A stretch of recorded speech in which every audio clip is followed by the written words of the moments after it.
Bonjour à toutes et à tous, je m'appelle Lucas Aubin, je suis donc un jeune docteur en études slaves contemporaines, donc spécialiste de la géopolitique de la Russie et du sport. J'ai récemment, donc en décembre 2020, terminé ma thèse justement sur la géopolitique du sport en Russie à l'ère de Vladimir Poutine, thèse qui a été adaptée en mai dernier aux éditions Bréal et qui s'intitule donc La sportocratura sous Vladimir Poutine, une géopolitique du sport russe. Donc l'idée de cet ouvrage, c'est effectivement de décortiquer la mécanique politico-économico-sportive en Russie sous Vladimir Poutine. Voilà. Et évidemment, vu que je m'intéresse à ces thématiques-là, j'ai eu la chance, durant l'écriture de ma thèse, de découvrir un ouvrage, donc l'ouvrage que je vais vous présenter aujourd'hui, à savoir Les héros du sport, une histoire des champions soviétiques des années 1930 aux années 1980. Et donc, à mon sens, cet ouvrage est très important. Il a été écrit par Sylvain Dufraisse, historien du sport et spécialiste du sport, notamment à l'époque soviétique, évidemment, aux éditions donc, Champvallon. Et dans cet ouvrage, adaptation de sa thèse, justement, il nous décortique le système sportif soviétique des années 30 aux années 80, l'objectif étant vraiment de nous faire comprendre cette mécanique soviétique depuis sa construction jusqu'à ses exploits, jusqu'à son aboutissement, notamment durant la guerre froide et les années 50, 60, 70 et 80. Il s'avère que cet ouvrage a plusieurs grands atouts. Je vais en lister ici 3. Et le premier atout qui me vient à l'esprit quand on y réfléchit, c'est le côté novateur de l'ouvrage. Donc, c'est-à-dire novateur dans le sens où, quand on pense justement à l'époque soviétique et aux usages politiques du sport à l'époque soviétique, on pense souvent à quelques éléments, quelques représentations, généralement assez négatives, à savoir la question du dopage, la question de la corruption, la question d'un pays fermé, d'un pays qui ne s'ouvrait pas, donc l'URSS, etc., etc. Et lui, Sylvain Dufraisse, quand il a décidé d'écrire cet ouvrage, en tout cas visiblement c'est ce qui transparaît dans cet ouvrage, c'est qu'il a cherché à aller au-delà des sentiers battus et il a cherché à justement déconstruire ces représentations qu'on avait du sport à l'époque soviétique.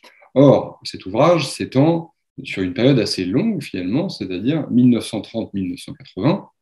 Donc, on aborde plusieurs thématiques très importantes.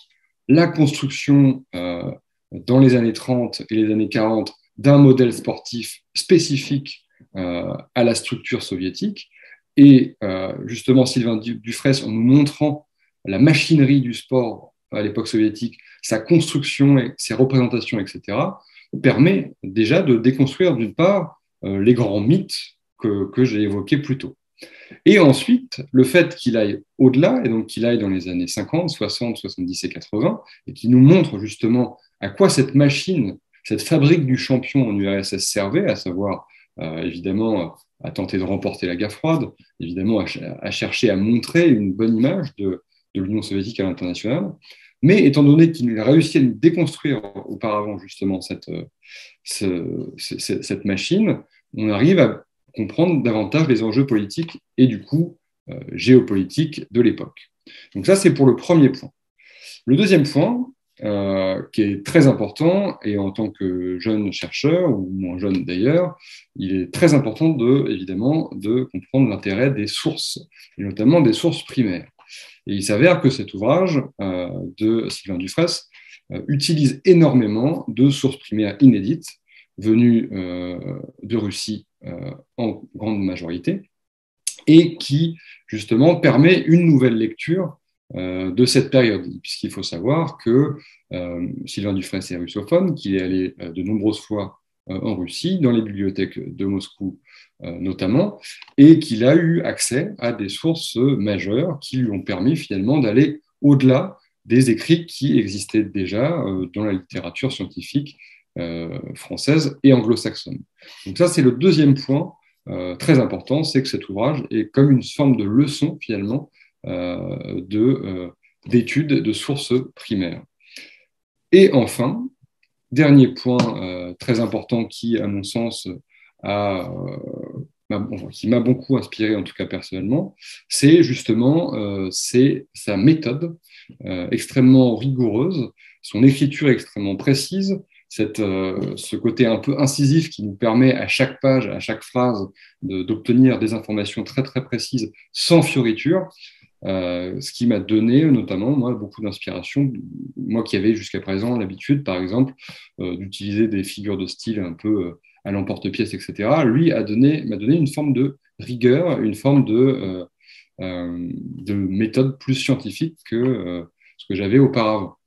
Voilà. Et en ce sens, cet ouvrage, pour ces trois raisons que je viens d'évoquer, est un ouvrage majeur, puisque, je le répète, d'une part, il permet de réécrire et de comprendre d'une nouvelle façon l'histoire soviétique du sport. D'autre part, l'usage de sources inédites venues principalement de Russie et issues de l'époque soviétique nous permettent justement d'aller un peu plus loin encore. Et enfin, la façon rigoureuse dont Sylvain Dufraisse construit son propos et l'écrit permet effectivement d'aborder ce sujet-là sous un angle parfaitement intéressant.